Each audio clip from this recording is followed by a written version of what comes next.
Therefore, brethren, we are debtors. As God's creatures, we are all debtors to him, to obey him with all our body and soul and strength, having broken his commandments, as we all have. We are debtors to his justice, and we owe to him a vast amount for which we are not able to pay. But of the Christian it can be said that he does not owe God's justice anything, for Christ has paid the debt his people owed. For this reason the believer owes the more to love. I am a debtor to God's grace and forgiving mercy, but I am no debtor to his justice, for he will never accuse me of a debt already paid. Christ said, "It is finished," and by that he meant that whatever his people owed was wiped away forever from the book of remembrance. Christ to the uttermost has satisfied divine justice. The account is settled. The handwriting is nailed to the cross. The receipt is given, and we are debtors to God's justice no longer. But then, because we are not debtors to our Lord in that sense, we become 10 times more debtors to God than we should have been otherwise. Christian, pause and ponder for a moment. What a debtor thou art to divine sovereignty! How much thou owest to the disinterested love, for he gave his own Son that he might die for thee. Consider how much you owe to his forgiving grace, that after 10,000 affronts he loves you as infinitely as ever.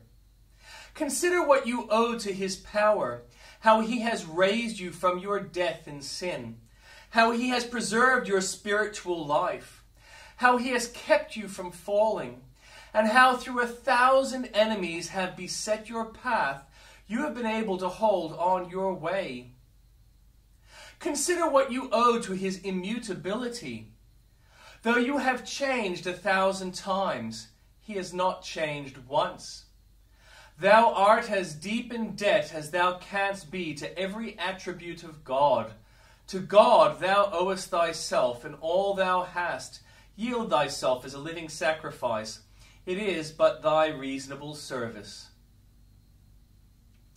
Tell me, where thou feedest, where thou makest the flock to rest at noon? These words express the desire of the believer after Christ and his longing for the present communion with him. Where dost thou feed thy flock? In thy house? I will go, if I may find thee there, in private prayer. Then I will pray without ceasing. In the word? Then I will read it diligently. In thine ordinances? Then I will walk in them with all my heart. Tell me where thou feedest, for wherever thou standest as the shepherd, there will I lie down as a sheep, for none but thyself can supply my need. I cannot be satisfied to be apart from thee. My soul hungers and thirsts for the refreshments of thy presence.